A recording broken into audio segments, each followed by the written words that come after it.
battle at sunrise and sunset is a success. Despite overwhelming odds, the staff of Seraphim was broken, allowing any who wished to use its power to use it. Goblins were sent to execute the Dragonborn, the one most likely to be able to carry the power. His lack of desire of worldly things makes him unique to the Debuk dispatched Li Ying at the last dragon, murdered entire families, and took the place of the owner. He should have successfully killed the interlopers in their sleep, but was Agents stopped by successfully lured them interference into from a the false ghost sense of Emperor. finding the second half of the Enslaved, staff, Zorn should have despite turned its true them nature into being near. and sent Three their powerful light hags, encouraged to bring about their doom. The Kraken should have destroyed them out of sheer spite. Shifter should not have been able to keep them so strong? as he was supposed to be dead. Enough! The holy man who refuses to fall to a cursed blade. The orc who will not submit to her true nature. A dragon creature who can't be bothered to give in to his draconic desires. A tiefling who will not acknowledge her lineage. And a thief who can't admit he is out of his depths and should have just taken the stupid deal. I'm done playing games. The gods are weakening. My power grows. They die here. Now, tonight, I will drink their souls while their bodies soak in the freezing brine. You! I want them gone. Do you understand me? No more games.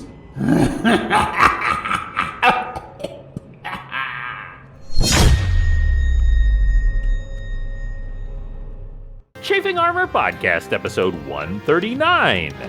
No more game.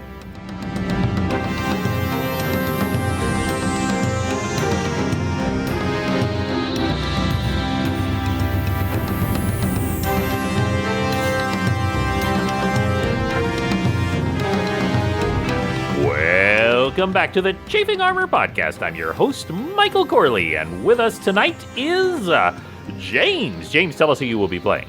Oh, hello, everyone. My name is James, and I am playing Penton Chalice, a spell scale sorcerer. Wonderful. And also with us tonight is Riley. Riley, tell us who you will be playing. Hi, I'm Riley, and I'm playing Athora Greyfield, a fighter tiefling. Beautiful. And also with us tonight is Lee. Lee, tell us who you will be playing. G'day everybody, my name's Lee and I'll be playing Distant Bells, the Kenku Thief. I'm sorry, I've just decided to go really Shrine for a second there. Hello everybody, my name is Lee and I'll be playing Distant Bells, the Kenku Thief, with some interesting things going on of late. Interesting, very, very interesting, very disarming things. And also with us tonight is Dare. Dare, tell us who you will be playing. Hi everyone, I'm Dare, and I am playing your favorite big shiny gnome paladin, Tix Birchmanson. Beautiful. And Izzy had a last-minute conflict, so we hope to have her back on again very soon. When we last left our players, they had journeyed into the magically modified, enormous catacombs of Kalimvor. They had journeyed past a bridge with skin-stealing little flaps that they defeated. They fought tieflings that had been shaped to look like the people, even though they did not act like the players, which they were able to defeat. They went through a bizarre wedding ceremony that sharp-eared listeners will recognize as a parody of the adventure of Cackle and Taka the monk. And then finally, some of the players had been transported mysteriously to a strange replica of the Penta Plains, where they defeated a zombie version of Reja, and the other players had similar strange adventures, ending with a, shall we say, odd vampiric bent. When we meet all of the players again, some of them stepping through a mystic portal, some of them in a village not a village, I should say, a courtyard in the kingdom of Beltrain, and everyone there is dressed like a vampire. Those of you who walk through the portal, everyone in this place is dressed like a vampire. But you quickly notice that they are not actually vampires. They are all just, like Halloween. They are all just dressed as what you might think of as, Strahd cosplay. All of these individuals. And in the middle of it, as all of these individuals are kind of converging on the center, is the rest of the players. And there is also a strange-looking monk. There is a monk with monkey-like features who has a silver arm and is looking at everyone. Taka, the monk, looks at you, Penton, and says, "Penton, it is so good to see you again." Well, it's wonderful to see you too. It's been a while. It really has. I am so sorry to be rude and presumptuous. Would you happen to have anything to eat or drink? That's not my specialty. You might want to ask somebody else. Perhaps you could ask Athora. Tix sidles up and says, this is more my area, and casts create purified food and water, and has several pounds of food appear in a knapsack in front of Taka. Wonderful. And this is a pure flavor test, but what kind of food would you summon for Taka the monk? It's pretty basic. There's some radishes and cheese and a little bit of bread and some jerky. Taka the monk does not look great. Taka the monk looks starved, haunted, like as someone who has barely slept in a very long time. Still a very powerful, like slender figure, and they split open the bag and just begin devour. Little bits of radish, fly out, and little bits of cheese fly to the side, and just this is the most delicious thing I've ever eaten. Thank you so much. You're very kind. Paladin, is it? I am Tix Birchmanson, monk. It's a pleasure to meet you. I am a paladin of Garl Glittergold. Oh, big fan. Sorry, I've been subsisting off, graveyard rats and sewer water that I could find. I have been trapped down here for, well, the truth is I don't really know how long. A monk of your stature should try some dew and universe juice instead of sewer water.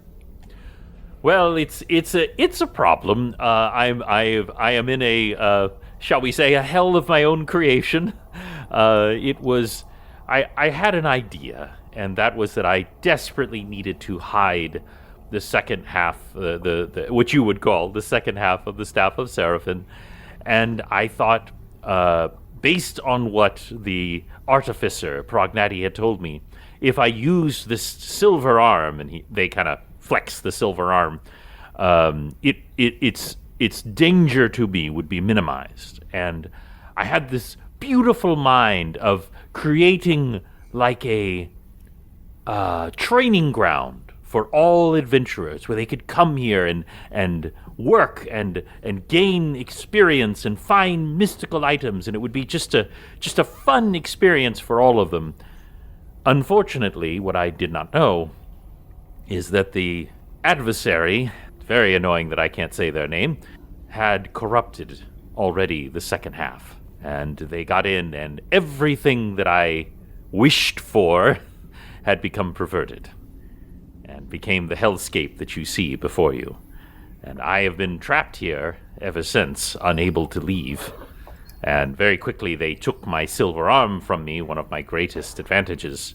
And here we are. Yes, that does seem to be a problem. Where is your magic arm currently? Oh, sorry, he flexes.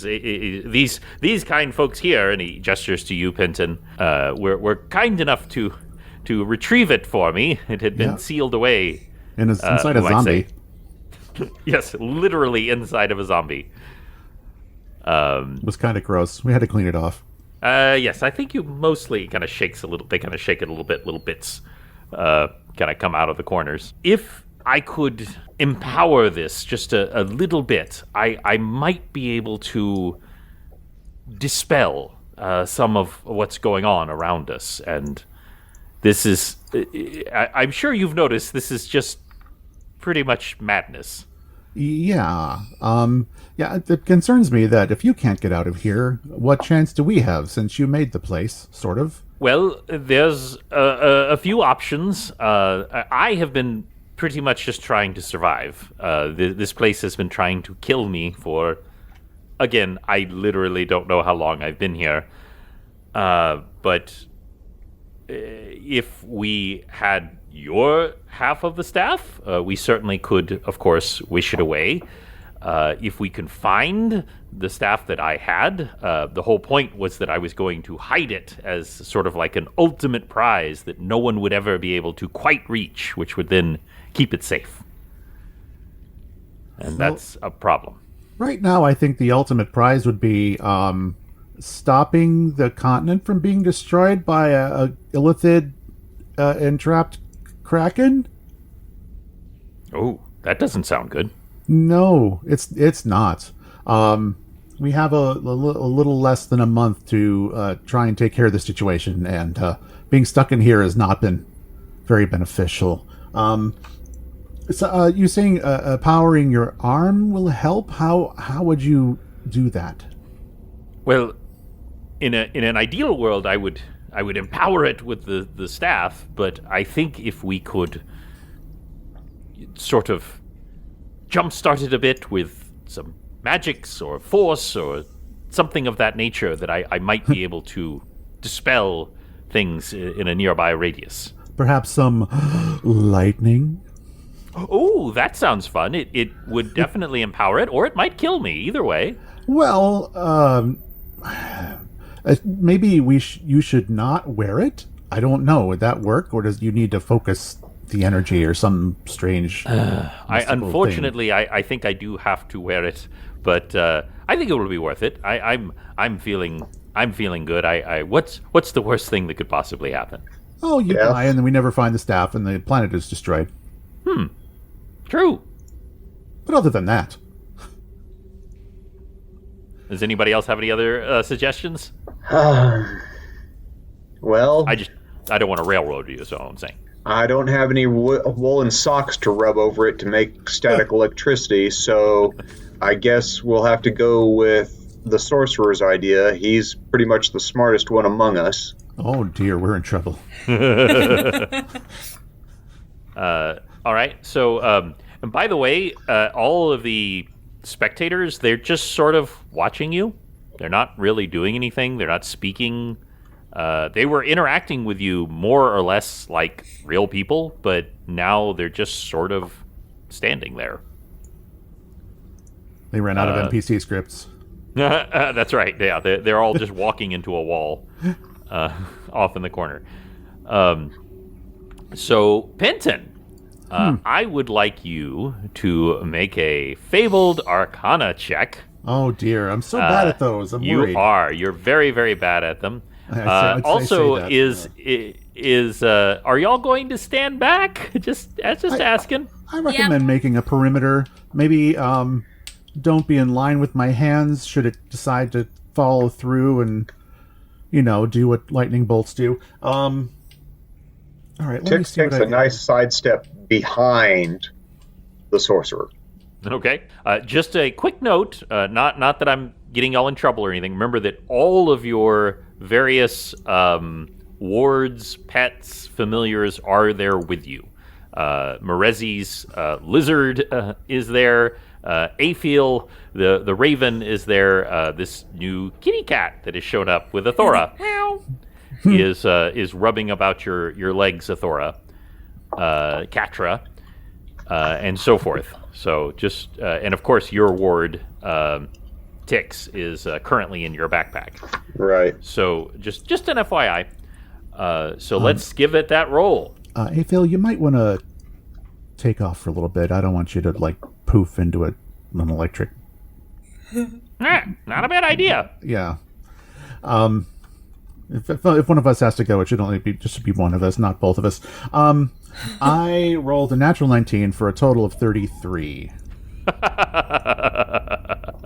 So, describe to the listeners what it looks like when you generate lightning and how you fire it into this arm. Okay. Well, I'm going to hold the wrist and I'm going to hold the elbow because those are two junction points that would be more easily receive magical energy, or, that's my thinking. And I'm going to cast a lightning bolt and basically just focus it all directly into the arm instead of a line. So I'm just going to hold on and just let it zap out through my hands and directly into the arm. Interesting. So instead of standing back, you're actually going to grab hold for that way it doesn't conductivity. Doesn't air off in some random direction or something, or deflect. Yes. Penton, you have incredible control over your lightning, and you feel the power course through your veins as you energize the wrist and the elbow.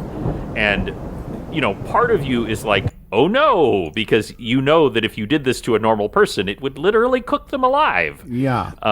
But, you've been asked by Taka to do this, and as you course the energy through their arm, not even the tiniest bit of electricity.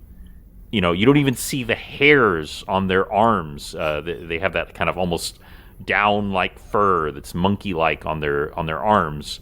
It doesn't even raise up like they were holding one of those balls, to raise your hair up.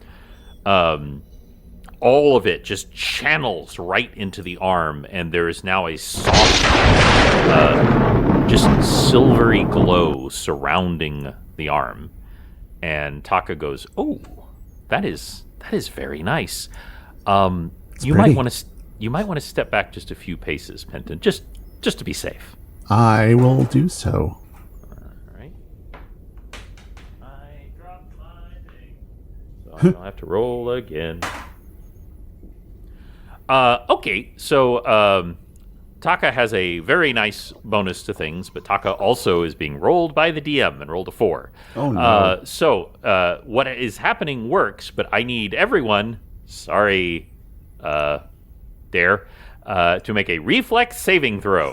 Oh, you punk. So let me know what y'all get. Oh. A 10. 10? Okay. 18. 18 for Athora. 15 for Tix. Okay. Very good. Wow, we could hear some ticks. And for Distant Bells? 28. 28, yes. So that is somewhat of your purview. So for everyone except for Penton, you take no damage, but you are all pushed back.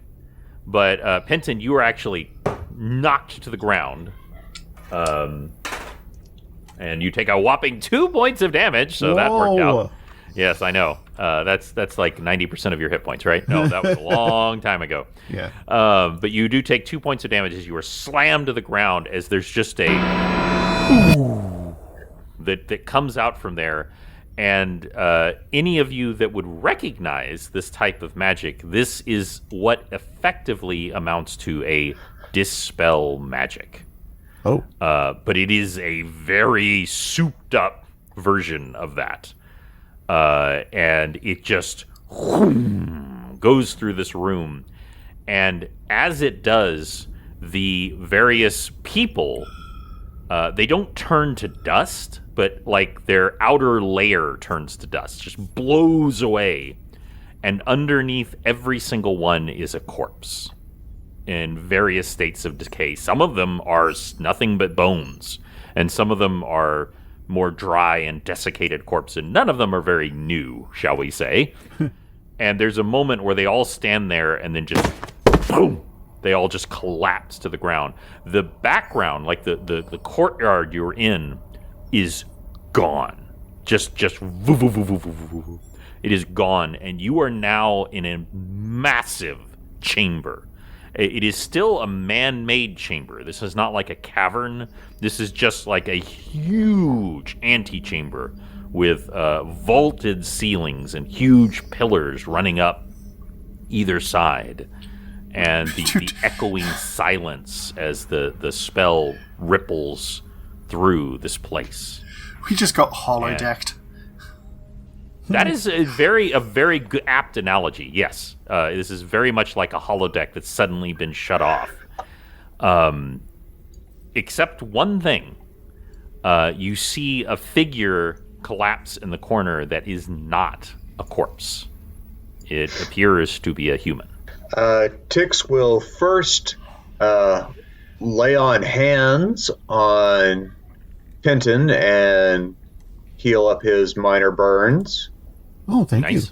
And then will quickly make his way over to the collapsed figure and we'll do an inspection, both physically and magically. Give me a spot check, and I would also like a divinity check. Okay. Yeah, divine check. Spot check is a natural 20. Divinity check is a 10. Oh, no. No, I can do that better. That is... Your audio suddenly just kind of muffled a little bit there. Sorry, I turned away to look at the character sheet. Oh, okay. Just wanted to make sure. The divinity check is 10 plus. So that is 19. This appears to be a normal human. He has this sort of ragged appearance about him. His clothing is, kind of torn and worn. He is wearing what would effectively be leather armor, but like very ragged and piecemeal. His hair is very shaggy. He has a unkempt beard. He has a simple satchel at his side. And he is like not unconscious, but dazed. Okay. And do I see any other markings on him? Any tattoos? What else? You can't. He has scars on him, but they seem to be like in line with someone who has had a martial background, but no like identifying tattoos. Okay. I'll make sure he doesn't have any weapons, and then I will cast healing on him.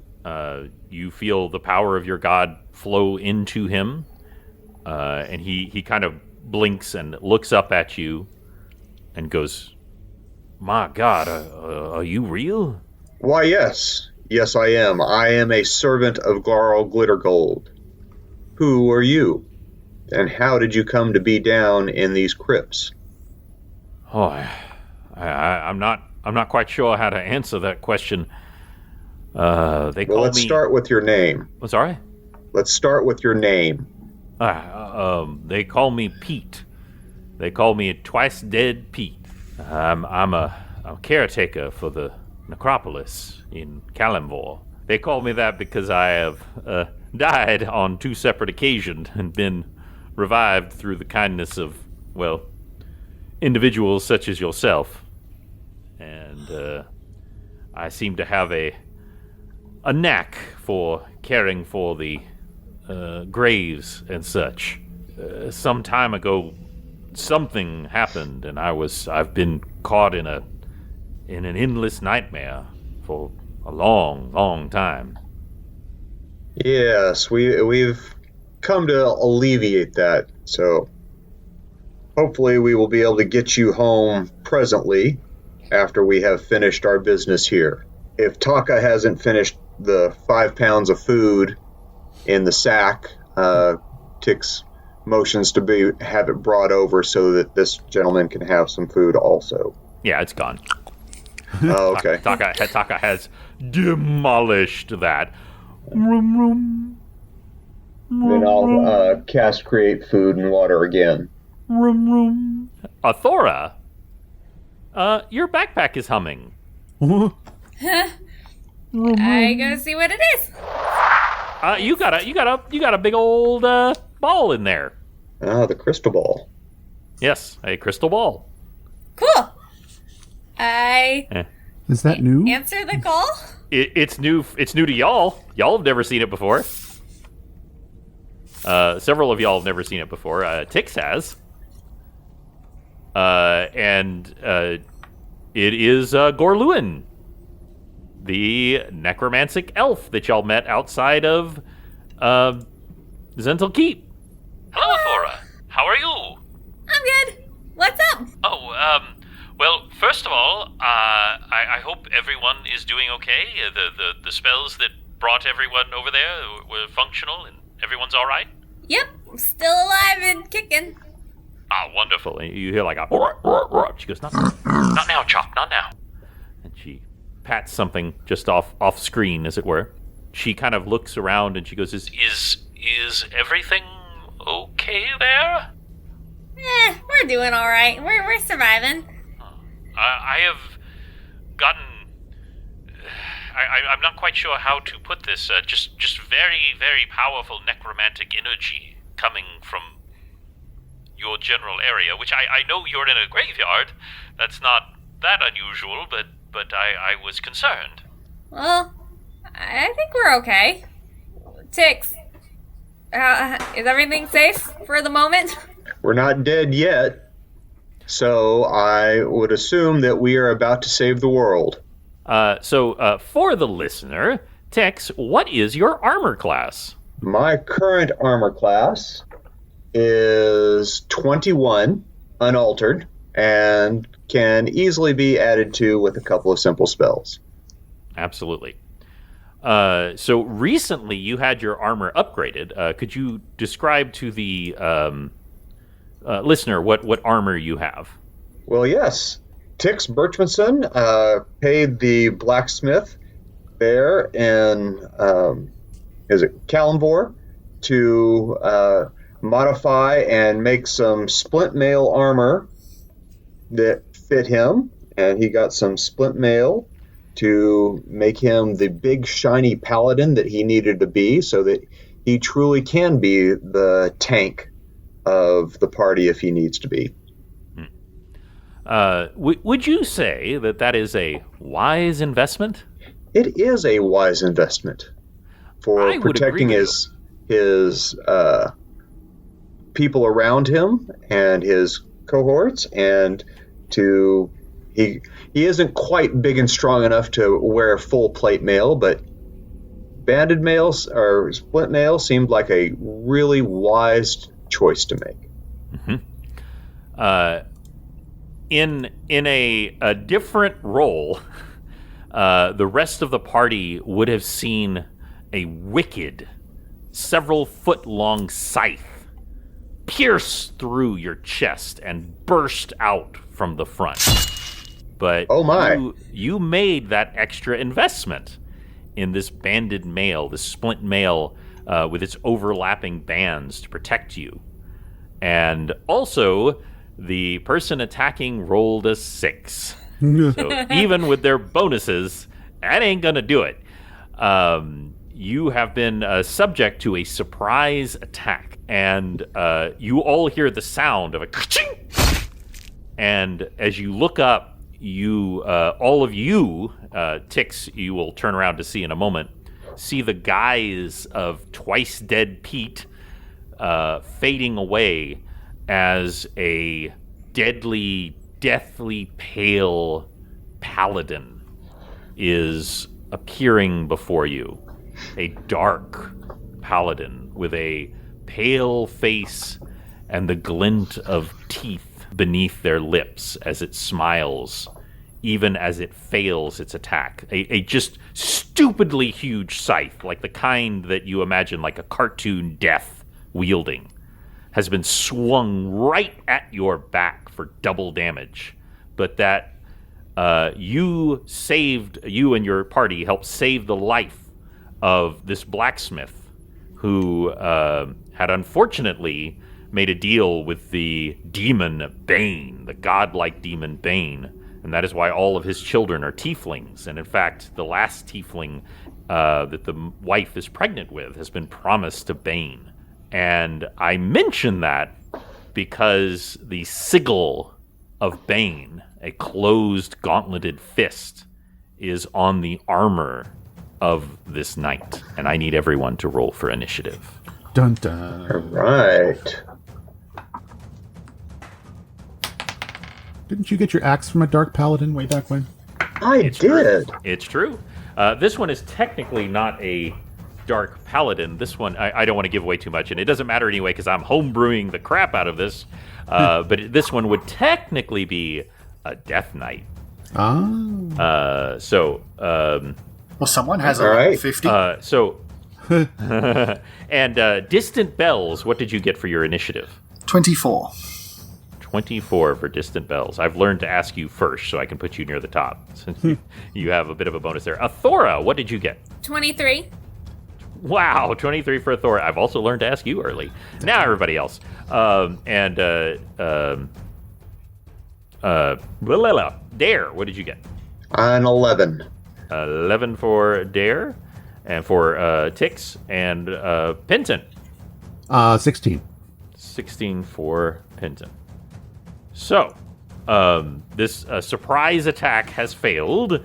That leaves you, Distant Bells. You are in, like I said, an enormous room. There is very little around you. There are a plethora of fallen corpses lying around you. And near the center of, as far as you can tell, of this room, there is light in here, but it is like a dull kind of gray light, just emanating from nowhere in particular. Distant Bells, what would you like to do? First, I'm going to take out these stupid wooden vampire teeth. And stash them away. 'Cause they are still in my face. Well, they were. They are. I am now taking them out. Well, Bell's learned long ago that his unique talents don't work on undead, which is fun. And you do not know for certain that this creature is undead. However, you would, would suspect. My first guess is, he looks like an undead, so yeah.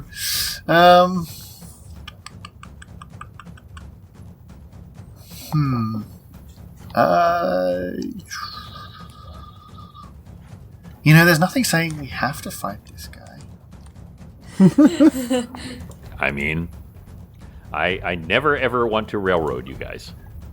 Well, I'm just thinking, because I have this robe that's on. Can I take everybody with me? Or is it just me that... I'm pretty sure that the robe of stars is one person only, but we could double check that. I was just thinking, just pull everybody into the astral plane and then pop out somewhere else. Yeah, it says all that they are wearing or carrying. However, it does not say other people. Oh, everybody jump on my back. Yeah. I'm sure that would hurt a lot, but... You can carry Tix. I don't know that you can carry Morezi. I don't think I could carry that's true. Tix, honestly. Not with that armor on. I think pretty much everybody in here, except maybe Penton, and even then, yeah, my lift off ground is 350 pounds, but my lift overhead is 175, and I've got a feeling nearly everybody weighs more than that.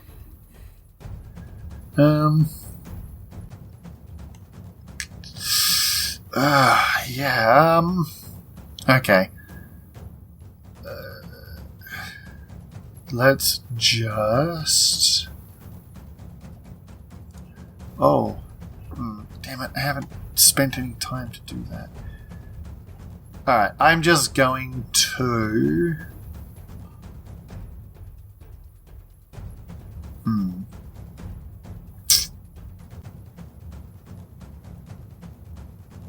Alright. I am going to one of the flasks, and I'm going to... What does haste do? I believe it doubles your I would need to actually look at the complete I'm just wondering if it would effects. Up somebody in the initiative range. Oh, well, definitely. It is... they can make one extra attack with any weapon that they're holding. They also gain a +1 to attack rolls, a +1 to dodge, to AC and reflex saving throws, and to any condition that it also helps with, like dexterity-based conditions. Yeah. Speed moves increases by 30 feet. Okay. Yeah. I am going to toss a haste potion to Tix, and hope the short stack catches it. Because he needs to drink this one, it's not a splash potion. Mm-hmm. I mean, I guess you could yell catch or something like that. I probably would, yeah. Because, given that your other ones have, like sprouted acid. Yeah. Well, yeah, just yell out catch and drink. And then, I'll just take a shot with my short bow. Okay. I will definitely allow both of those. I would like you to... Go ahead. I'm not expecting to do anything. This is essentially just a pay no attention to the bottle flying through the air towards someone who actually has a chance to do some damage. Okay. What would you like me to do? I would like you to make a dexterity roll for your throw. Oh no, how terrible. Yes, I know.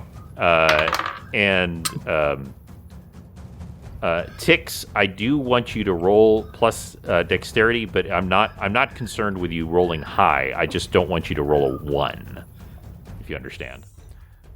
So Tix, I would like you to also roll. If he misses this 24, I'm going to be really mad. Mm-hmm. Tix got a 14. Perfect. That's all you need. Of course, I'm assuming you are going to catch it. Yes. Okay. You can't drink it yet. Obviously, that's on your turn, but you do successfully catch it. And let's see that shot. Okay. Well, since hitting level 9, I can now take 2 shots with this. Yes, and we... I deliberately held off because I was hoping Izzy was going to be on this one, and when she wasn't, that's why I've held off talking about that. You're all level 9. So we're gonna have in the next episode, we're gonna have you all tell what that means. Well, I figured it would be better to actually say it now, just in case. Oh yeah. You are all why level I was 9. having 2 attacks. Yes. And I've dropped my dice, so give me a second. I did it earlier, so. It's going around. It's going right under my desk. Alright, first attack, and since it's a ranged attack... 23. Alright. It does hit. This creature does not appear to have a magic resistance. So it does hit. So roll for that damage. Okay. Roll my D6. Mm-hmm. For a 1. 1 point of damage, just like ting, into the shoulder, and you see just the slightest glance of these dull red eyes as it goes like over to you, like really, really. That's all it's going to take. And my second shot, that's a 19. That will hit. Oh. Whew. For another 1. Great. Thanks, D6. It hits the other shoulder. And you'll just see these... They just... He's not wearing plate mail. He's wearing like a chain mail with like some reinforced areas. I gave him arrow nipples. Suction cups on him. Yeah, there you go. Yeah, it is like suction cups. Yeah, that's the feel of we got going here. But hey, sometimes it's that 1 extra point that takes them down. So this will bring it to Athora. Cool. All right. Let's stab him. Yeah. And we should note that there have been essentially like 2 dark paladins that y'all have met in the past. Tix has killed one, and Athora cut one clean in half when you were in that gross kitchen all that time ago. So you have some experience with these guys. Woo! Alright. That is a 17 to hit. 17? That will not hit. Oh, great. Unfortunately. Alright, let's do a second attack. He is a Death Knight. That's a 16, so... Oh, no. Unfortunately. He is actually blocking your blows with the scythe, which is pretty impressive. He just ching, ching, as you attack. And he is very skilled. And that will bring it to his turn. Oh, boy. He shifts his scythe to one hand, opens a hand, and nearby there's a rattling, and bones fly up to the air and make just a sphere of bones around him. And he flicks forward this sphere of bone, and just like imagine a tornado, but in your face, and it's made of the dust of the dead. You are all just slammed with blinding, gritty, like bone fragments and just bits of skin and torn leather as it just tears through all of you. And I would like all of you to make a reflex saving throw. Sorry, Tix. Yeah. 17 for Penton. All right. 18. 18. 13 for Tix. 13 for Tix.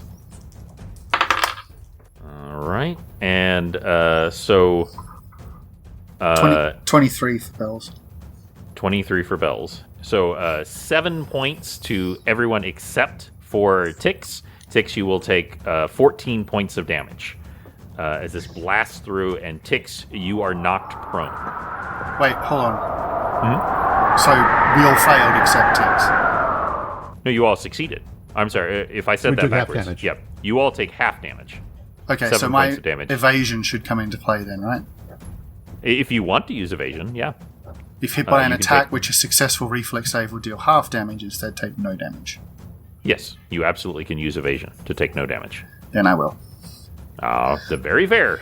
do a nice little but- duck and cover, I guess, or cloak or And whatever. to be fair, Tix, you are right in front of him, so you catch the brunt of this. I'm not exaggerating. This is a tornado that literally flies at all of you, and it caught you right in the middle, Tix, and you were spun around and knocked to the ground. A bone-nado.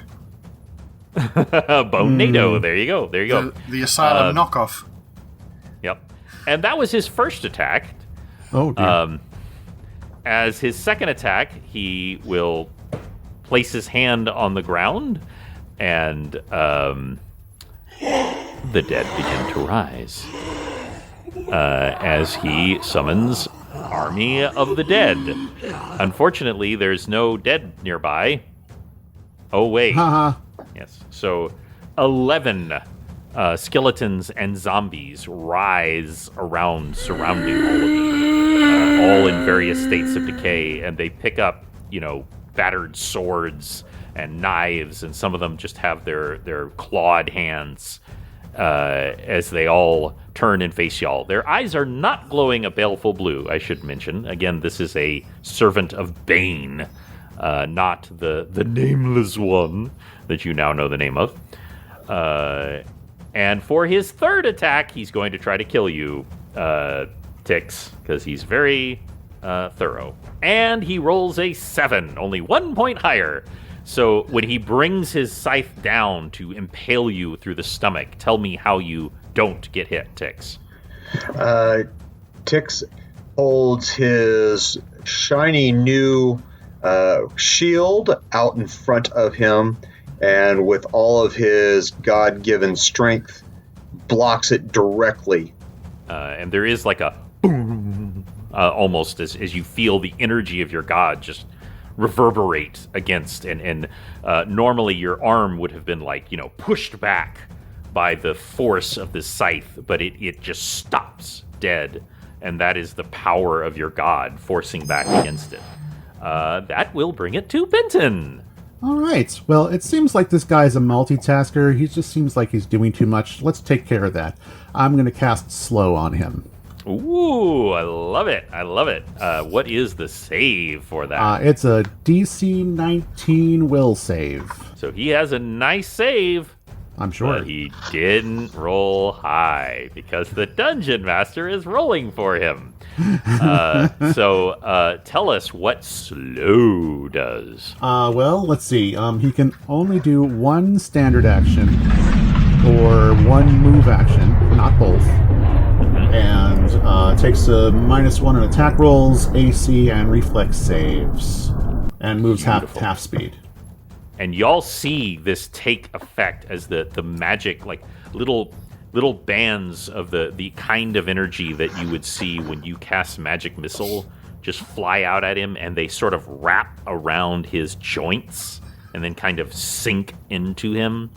And if it were a different setting, it would almost be comical that he just that as he's just slowed down, and the rage in his eyes towards you, Penton. I smile. Just give him a little smile. A little smile? Little wink. Yeah. And speaking of a little smile, Tix, it is your turn. All right. So since Tix is still prone, I guess he has to use half his movement to stand up. Mm-hmm. And so as he's doing that, he pops the cork on the vial and drinks the vial to get haste.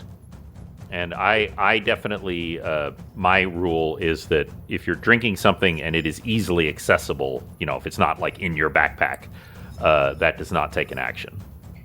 Okay. That is a minor action. So then he is going to swing away with Destiny Seeker. He's going to loosen Destiny Seeker as he drops the vial, grabs Destiny Seeker from the loop at his waist, and brings it up in a sidearm across the Death Knight's chest. That is a 21. That will hit. Bam. Okay. And so that is a measly 7 points of damage. And for his second attack, he is going to swing away again. That is an even better 24. That will definitely hit. And that's a much better 12 points of damage. So he has now taken 21 points of damage as you sink and then reverse grip and sink again as you come back around. And Destiny Seeker is just humming in your head, saying, "This is perfect. We will destroy this evil creature." Now, does haste give me one more attack? Yes, Why, it does. yes, it does. Okay. It also, I believe, gives you a +1 to hit, correct? Okay. Yes, you have a +1 bonus on all attack rolls. Yeah. All right. And that is a 19. 19 will hit. Okay. And that is a 11 points of damage. And by the way, he does have a -1 to his AC now. So one lower will hit. And I'm sorry, what was that damage? 11. One less. 11. Gotcha. So it's actually fascinating to watch you the rest of you as this one is slowed down and this other is speeded up. It's like, if y'all watched movies, like, two different movies, one the old-timey walking around faster and the other one being slowed down like to half speed. It's a fascinating combat. But Tix, with his superior skill and this haste potion that Distant Bells has thrown to him, is really making a difference as you sink Destiny Seeker into him once again. Okay. And that will come back around to Distant Bells. All right. Let's reap what we sow, shall we? Sickle time. Yes, his is a stupidly huge scythe, whereas yours, of course, is a sickle. Also a hooked weapon and a finesse weapon. So my dex can be applied. Yes. Bells is going to launch or attempt trip attack with the sickle, hooking one of his legs and just kind of pull it out from under him. That's a nat 20. Beautiful. So give me a double damage for everything, and that is a +1 sickle, I believe. You have a magical sickle, right? No, it's a normal sickle. The daggers are magical. The dagger was the magical one, yes. Yes, but it can't do trip attacks. Right. So, 12 damage. 12 points of damage with everything doubled. Yep. He sees you coming, and you could sense that, like, this is a dangerous opponent, but he's slowed down, and you, with your superior speed, you just hook under one of the back shin guards of his armor, and he is just boom as he hits the ground. He's probably like as tall as like Osokai was, a very tall individual, and he just slams into the ground. You hear the chink of metal as he hits the ground. That was very successful, but that was your first attack. It was indeed. And then he's prone. How is this armor attached? Is it the like clasps at the back that I could potentially cut through? Potentially. Well, let's just see what we can do with the second attack for the sickle and try and cut through these bindings, these bands, these buckles or whatever. Now, normally I would not allow something like this in combat, but there's a combination of things here. One, you're super dexterous. Secondly, you have a weapon that is well suited for this. Third, he's slowed, and he's on the ground. And he's on the ground. Exactly. So with all of those things, I will allow this. If you want to try to undo the straps on his armor. Oh yeah, we're just going to cut through as many straps as we can from neck downwards. Hopefully his armor will fall off, but that's really up to you. Let's give this another shot. 22. You absolutely succeed. I would like you to just give me a 1d6 roll, a straight 1d6 roll. Okie dokie. Don't you give me another one. I will kill you if you do, dice. This 6 is giving me 2 ones. That's a 6. Really? Okay. Yes. His armor class is now reduced by 6. Essentially, you understand like how this armor works, and you just very efficiently come in and just go fing, fing, fing, fing, fing. And when he tries to stand up, the chest area just falls forward and exposes, the part that is most protected by his armor in that attack. It was a very clever thing to do. That will bring it to Athora. Awesome. All right, let's stab. Well, he should be on the ground until the next round, I believe. Well, no, he can't stand up. His armor is reduced by 6 because of your thing. But yeah. I'm saying like as he moves, like it comes forward. But no, he is on the ground. So I can still like stab him and stuff. Oh yeah. Cool. Making sure.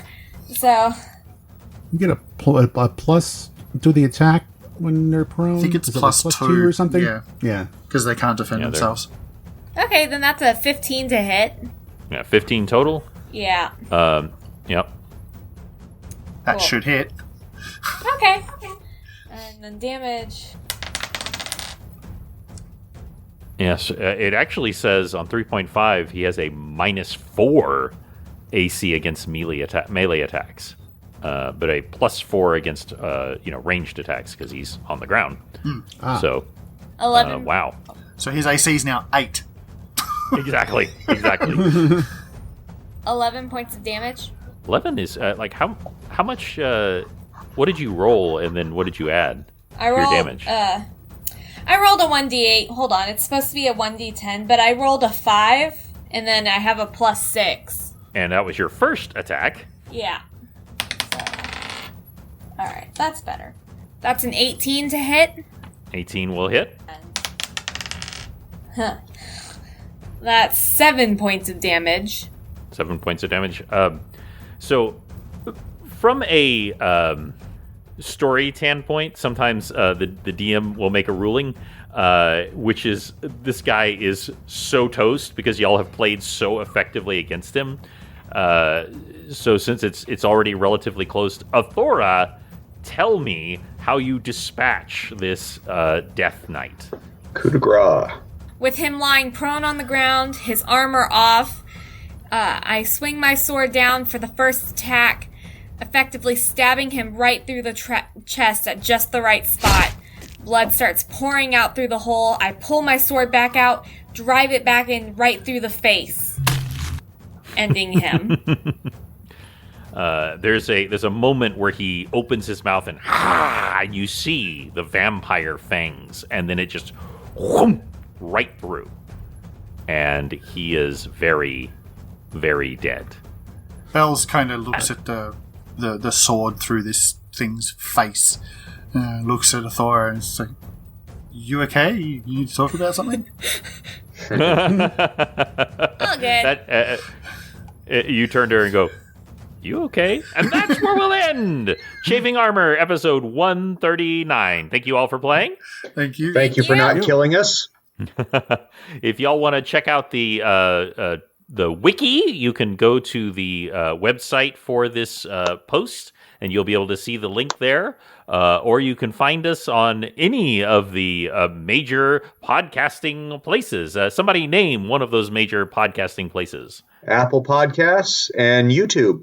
That is absolutely right. You can go to YouTube and listen to, just search for Chafing Armor, and we will come right up. But you will always be able to find us in your hearts. But hopefully not, because that would be very painful and probably would kill you. So, not literally. And Athora might cut it out. That's right. She just might. So don't y'all mess with us. No. Thank you again for playing. Thank you. Thanks a lot. We had fun. Until next time, we will roll with you soon.